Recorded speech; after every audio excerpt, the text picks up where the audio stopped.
Hey everyone, welcome back to the channel.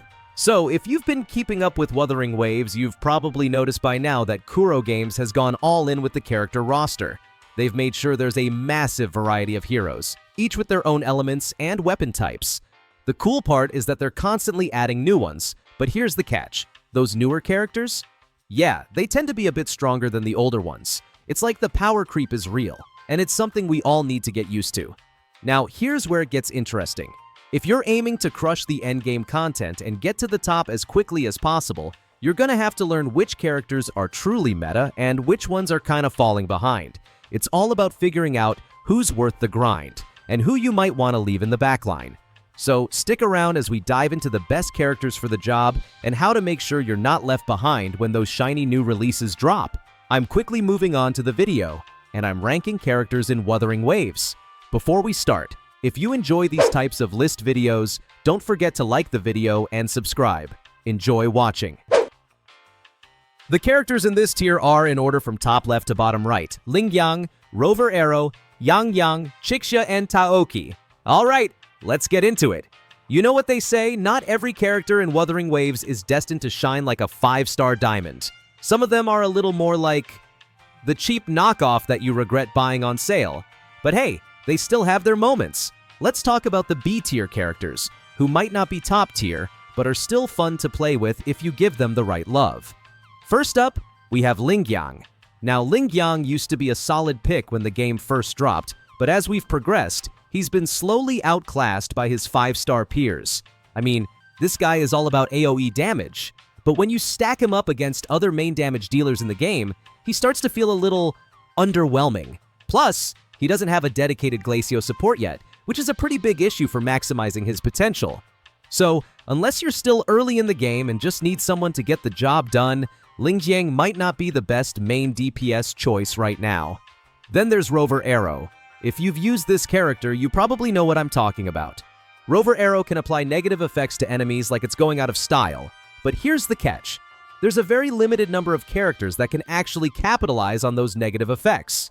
He's like the guy at the party who's doing all the cool stuff, but no one's actually paying attention. Right now, Rover Arrow is mainly a support character with damage that, let's be honest, leaves a lot to be desired. But hey, the hope is that as the game evolves and more characters are introduced, Rover Arrow might just get that sweet, sweet synergy he desperately needs. Until then, though, he's definitely on the lower end of the spectrum. Moving on to Yang Yang. Oh, Yang Yang, our free 4-star darling. She's not bad, right? She's got some solid damage and utility, especially with her arrow grouping. But let's face it, once you unlock better sub-DPS characters that offer damage buffs, Yang Yang starts to feel like that early game friend who's just not pulling their weight anymore. She was great in the beginning, but as soon as you get those more powerful characters, she's basically benched. Still, she's free, so at least she's good for some early game fun, if nothing else. Next up is Chixia, the DPS unit who thrives when there are tons of enemies to obliterate. She's got that great mobility and can mow down hordes of mobs like it's nothing. But let's not kid ourselves. Chixia can struggle with single-target bosses. If you're not constantly repositioning and dodging, she can get overwhelmed pretty easily. It's a bit of a trade-off, you know? She's fantastic in some scenarios, but not as reliable in others. A little bit of care and attention goes a long way with Chixia. And then we have Taoki. Now, Taoshi has been given a bit of a boost with the introduction of Jinsi. This combo makes Taoki a great sub-DPS, especially when she's providing resonance skill amplification while delivering quick switch damage with her resonance liberation. Sounds cool, right? Well, here's the thing. Taoki's scaling is a bit weird. Her forte and shields don't scale consistently, which is a huge problem for someone who could have been an awesome hybrid sub-DPS support character. She could have been the perfect balance, but unfortunately, the split scaling is holding her back. Now, let's talk about the fact that B-tier characters are often overlooked in favor of the shiny 5-stars. But here's the thing, they're still totally viable in the right hands. Sure, they might not be the meta changers, but if you enjoy a bit of variety and creativity in your team, these B-tier characters can bring something fresh to the table. It's all about building synergies, knowing when to use them, and maybe giving them that little extra boost in terms of gear and team composition. What I love about Wuthering Waves is that even the weaker characters can have their moments if you know how to use them. It's like they have hidden potential just waiting to be unlocked. The key is finding their niche, whether it's applying negative effects, providing utility, or just laying down some solid damage. They may not be the stars of the show, but they're still important members of your squad. So, yeah, the B-tier characters in Wuthering Waves may not be the flashiest or the strongest, but they're still worth considering. If you've got them in your roster, don't just let them sit there collecting dust. Give them some love, try out different team setups, and you might just find that these underappreciated heroes have more to offer than meets the eye. The characters in this tier are, in order from top left to bottom right, Jiangxin, Rover Spectro, Aalto, Yuanwu, Baiji, Youhu, and Lumi.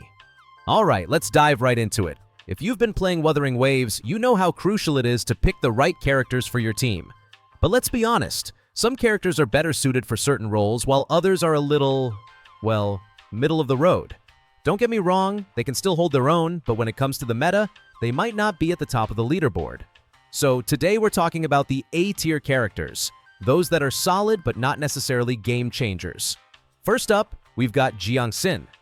Now, Jiangxin is a bit of a jack of all trades. She can be a reliable main damage dealer, DPS, but she's also pretty good as a sub-DPS.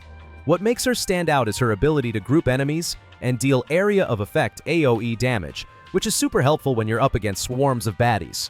Her Outro skill also boosts the damage of Resonance Liberation, which means she can still shine as a sub-DPS. But here's the thing, because she's good at a little bit of everything, she kind of gets overshadowed by characters who are more specialized in one role. It's like when you have that one friend who's okay at everything, but isn't really a master at anything. Still, she's a solid choice for your roster. Next, we have Rover Spectro, and oh boy, she's another one who just can't quite decide what role she wants to play. Rover is a fantastic sub-DPS who can stop time with her Outro skill. Sounds cool, right? She can also deal some serious damage with her high-output Resonance Liberation. But here's the problem. Just like Jiangxin, Rover's versatility means she doesn't shine as brightly as those characters that specialize in either main DPS or sub-DPS. She's like that one superhero who could do everything but wasn't quite as strong in one thing as the others. Still, you could do worse than having Rover around in your team. Moving on to Aalto, this guy's a great sub-DPS unit. He buffs arrow damage, which is awesome for those who focus on elemental builds. But here's the catch. There are other sub-DPS characters like Mortefi, who can deal damage even while off-field. So Aalto, as good as he is, gets outshined by these other options. It's like showing up to a party in a cool outfit, but realizing someone else is wearing the same thing, only they're rocking it way better. Sorry, Aalto, but you're not the star of the show. Yuanwu is another sub-DPS who's got a few tricks up his sleeve. He can deal electro damage even when he's off-field, which is a nice touch. And if you're fighting tougher enemies, his ability to reduce their vibration strength can really make a difference. The issue here is that this only works if the enemy is within his circle of effect. And in Wuthering Waves, mobile enemies can just dodge that like it's nothing. So, if you're up against a fast-moving enemy, Yuanwu's effectiveness might take a nosedive. Still, if you're dealing with slower enemies, he can be quite the handy sub-DPS. Let's talk Baiji now, shall we? She's a pure healer, and if you don't have Shorekeeper or Verena, she's definitely a solid choice. Her Resonance skill and Liberation can burst heal when things get rough, and she can continuously heal and buff the next character that enters the field. However, there's a bit of a catch. Baiji's buffs only apply to the character that swaps in next. So unlike Verena, who buffs the entire team, Baiji kind of limits your rotation.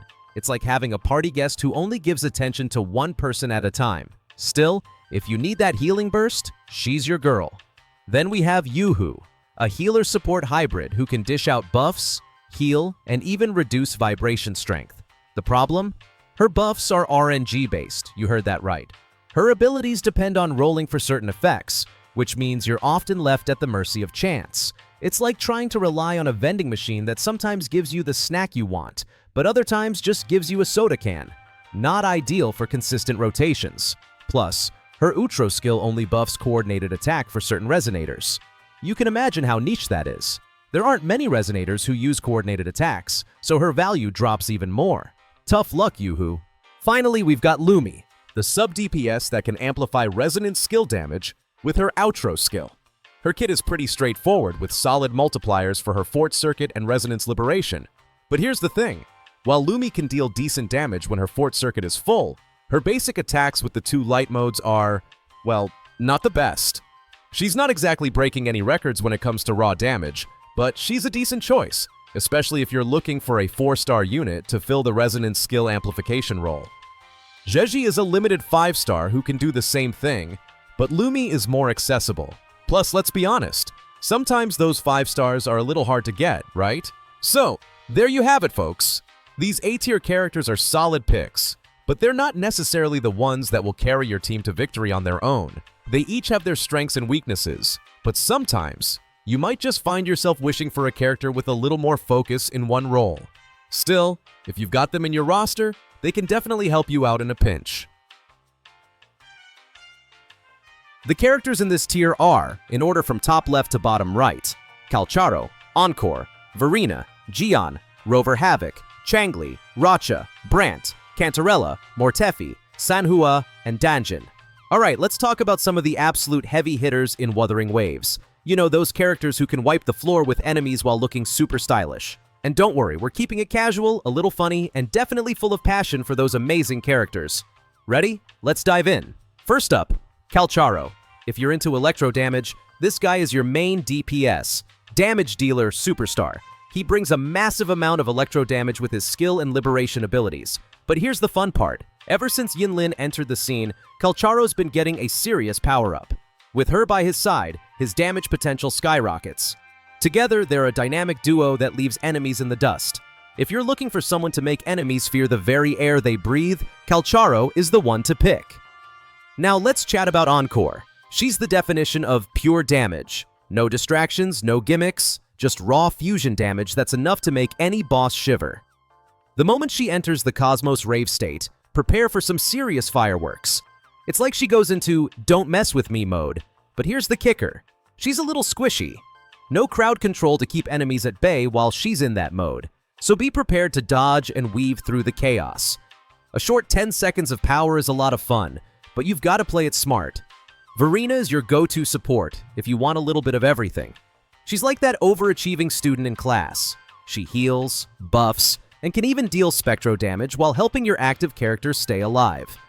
But if you're comparing her to other supports, Verena lacks the critical rate and critical damage buffs that the Shorekeeper brings to the table. Still, she's a solid choice for keeping your team in tip-top shape, especially in longer fights. Now Gion's turn. This guy's all about dealing damage, both single target and AoE area of effect. His ultimate can even group up smaller enemies, making him a crowd control king. But here's the twist. While Gion can deal insane damage, he's not quite as fast as some other top-tier DPS like Jinsi when it comes to clearing endgame content. It's all about consistency with Gion, and if you can handle the pace, he'll get the job done. Just be ready for the long haul.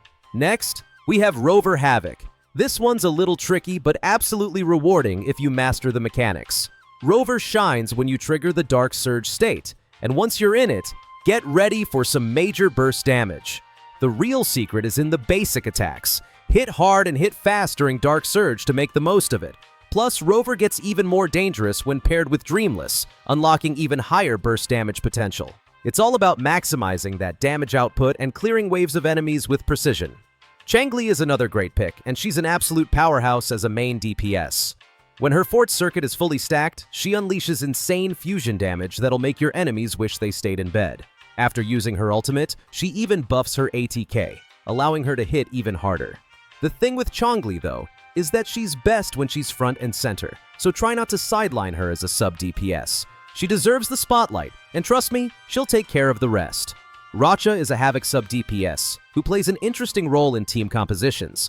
She provides boosts to both basic attack and Havoc damage, while offering decent utility for grouping enemies together. Her personal damage output is no joke either, making her a valuable asset, especially in timed challenges like the Tower of Adversity. The only catch? Rachia is at her best in a Havoc-focused team, so you'll need to build around her for maximum efficiency. Brant, the fusion hero, is another one who adds so much value without stealing the spotlight. He's not the highest damage dealer, but his utility is off the charts. With his ability to convert energy recharge into attack, he can buff your team while maintaining his own usefulness on the field. Best paired with Changli, Brant is a F2P free-to-play dream for basic attack teams, or those that focus on resonance skills. His outro skill, in combination with Fort Circuit, keeps him relevant in the long run, making sure your team doesn't fall behind. So whether you're in it for massive damage, strategic buffs, or just some solid support, these characters all bring something unique to the table. Every one of them can be the MVP of your squad if you know how to make the most of their strengths. And hey, they all look pretty awesome doing it too. The characters in this tier are, in order from top left to bottom right, Yinlin, Jinxie, Zheji, Zhengli Yao, Shorekeeper, Camellia, Carlotta, Phoebe, and Zani. Alright, let's dive right into the Wuthering Waves universe, where the characters are as powerful as they are fun to play. We're talking about the top tier units that can completely wreck your enemies. Whether you're looking for a main damage dealer, a sub DPS, or a solid support that can keep your team alive while also dishing out some serious damage. Trust me, once you get these characters on your team, you'll be feeling like a powerhouse. First up, let's talk about Yinlin. She's like the silent ninja in your squad, a sub DPS that quietly takes over the battlefield. Not only does she provide huge boosts to liberation damage and electro damage, but her ability to send out electro-coordinated attacks means she's dealing damage even when she's chilling off field. The best part? This makes her even more valuable, because you don't need to constantly babysit her to get the damage rolling. You can just let her do her thing while focusing on other units. Now, if you want a character that can absolutely demolish everything in her path, look no further than Jinxie. She's the definition of main DPS. Her skill and burst damage can wipe out enemies faster than you can say Liberation Resonance. Seriously, her multipliers are so high, she practically needs her own zip code. If you want raw, insane damage output, Jinxie is the one to bring to the table. Just watch your enemies disintegrate. Moving on to Zheji, this sub DPS is not only a damage dealer but a buff machine. She boosts characters by scaling off resonance skill, and her ability to amplify Glacio damage makes her a fantastic fit with characters that rely on ice powers. The best part? She's the first limited character that can buff resonance skills and trigger coordinated attacks, so even when she's not on the front lines, she's still boosting your team's performance. Alright, I'm about to introduce you to a character that's all about crowd control and raw power, Zhengli Yao. He might not be as fast as some others, but the dude knows how to slow down enemies and hit them hard. His resonance liberation damage is where he truly shines, so if you've got any weapons, characters, or echoes that boost it, Zhengli Yao will absolutely light up the battlefield. Just make sure you use him right. He's a powerhouse when used well.